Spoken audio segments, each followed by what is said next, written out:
Over the course of the next section, we will talk through what are brand partnerships, like truly how do we define a brand partnership, and ultimately how can we set you up to win your brand partnerships of your dreams.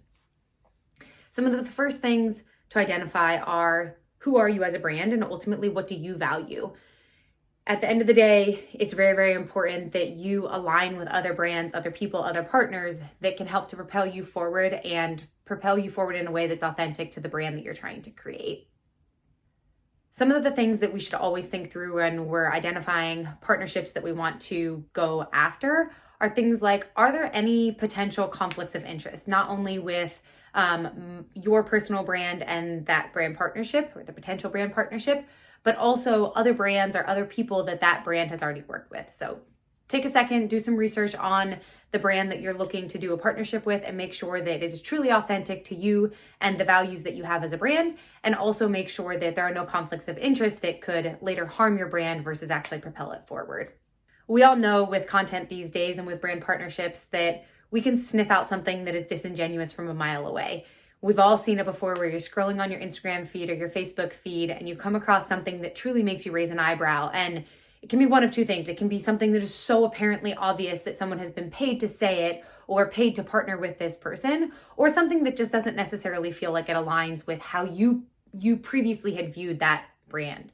So when we think about authenticity, it's very, very important that not only are you authentic to who you are and what your values are, but you also align with other brands that, yes, align with you, your values, and your initiatives, but also are also genuine brands. When it comes to brand partnerships, make sure that you're taking some time to identify who's your audience, who are the people who are your current audience, who is your target audience that you might be going after in the near future. And at the end of the day, how does that align with the audience of the brand that you want to partner with? So don't be afraid to dig in, get as many analytics as you possibly can about your brand and the brand that you're aligning with, because ultimately that's going to help to tell your story and help to convince that brand that you're the person, you're the brand that they want to take their time to partner with. Just because a brand may or may not have an audience that is perfectly teed up to align with your audience, your current audience, it doesn't necessarily mean that there's not value there. So sometimes we think about the short term and sometimes we think about the longer term objectives. So even if you start to dig into the analytics and there are some things that are off right now, step back, ask yourself the question, is this something that would align with my future self or my future brand? And in which case, is there long-term value in approaching this brand partnership anyways? Now, it's very obvious if it's disingenuous to who you are and what your brand stands for, now, later, today, tomorrow, or later, definitely don't go after it because like we've already established, people, consumers, they resonate with people and brands that they feel like are telling the truth and are authentic. So don't ever let that go, but don't be afraid to also do a little bit of forward thinking to set yourself up for success later. If there's any way to identify what the brand on the other side or the potential brand partner of yours, what their brand goals are, dig into that, leverage that to your advantage. If you know what they're marching towards, if you know that there are things, big, strong initiatives from a brand perspective that they are reaching for, help them to get there and don't be afraid to identify that for them and lay it right out in front of them. I know this is something that you are marching towards. Let me help you get there. If we want to look at an example, so Athleta, we know that Athleta has taken a lot of time and energy and money to expand their product offering into extended sizing. And that means everything from very, very small to also outside the scope of what would have normally been ending at large or XL.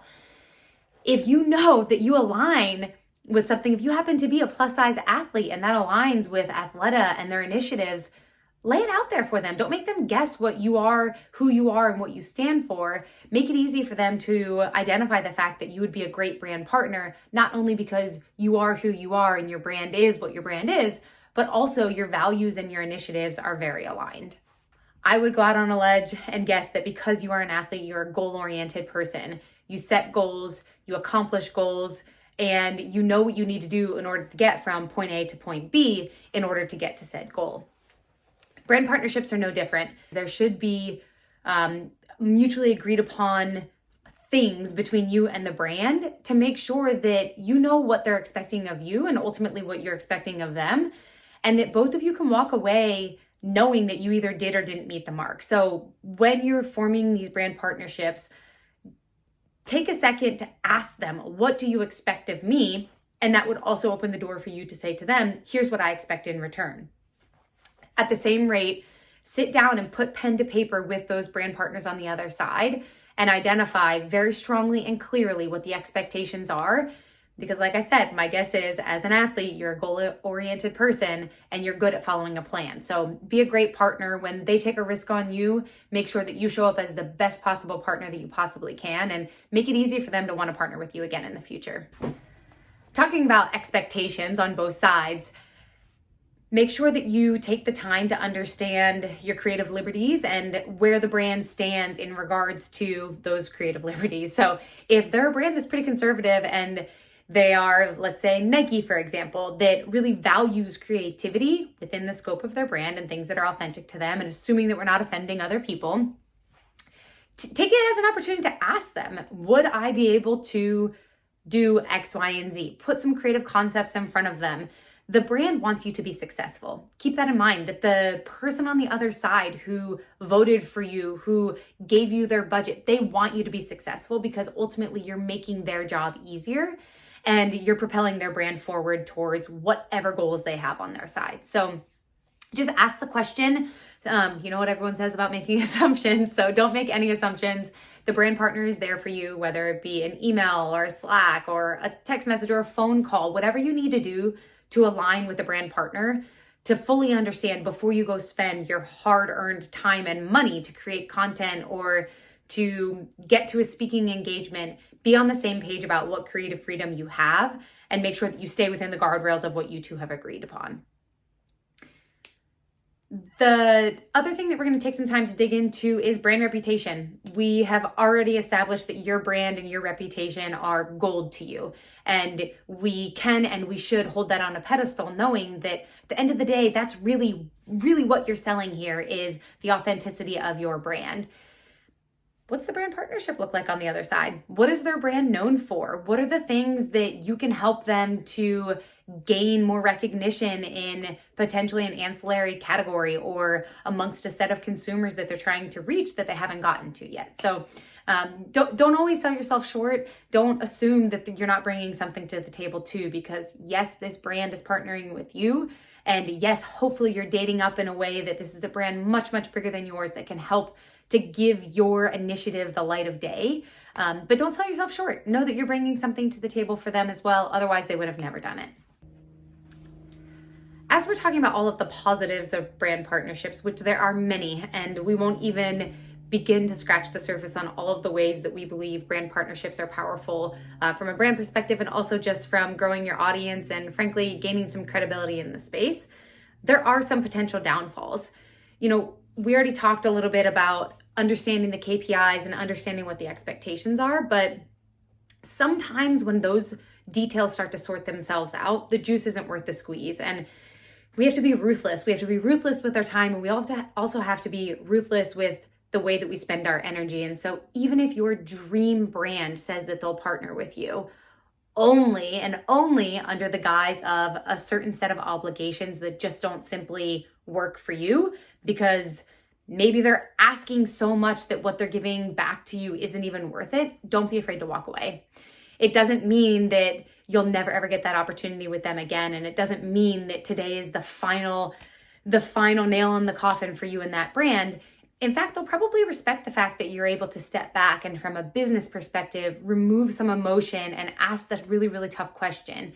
Is this the right fit? Strategically, is this the right fit? And also, is this the right time? So yes, go chase your dreams with brand partners. Go make them so excited to be working with you. But also, before you sign on the dotted line, take a step back and ask the tough question. With all of the pieces of the puzzle in front of you at that point in time, is this the right place? Is this the right time? Is this the right set of people to be spending my time and energy on? So we certainly hope that the answer is yes, but we also want to empower you to make that decision with a clear mind and know that if it's not today, it doesn't mean it's never. And there is a downloadable set of questions that we highly encourage you to take the time to answer. As you're crafting emails, as you're putting together your media kit, look through the questions that are in this section and ask the questions over and over and over again, not just for the first brand that you put on your list, but for the first and the second, all the way to the very, very last brand that you put on your potential list. Ask the questions that are in this section. That downloadable sheet that is here for your reference, we encourage you, print it out, keep it front and center as you're thinking about everything that you're doing to take your brand to the next level.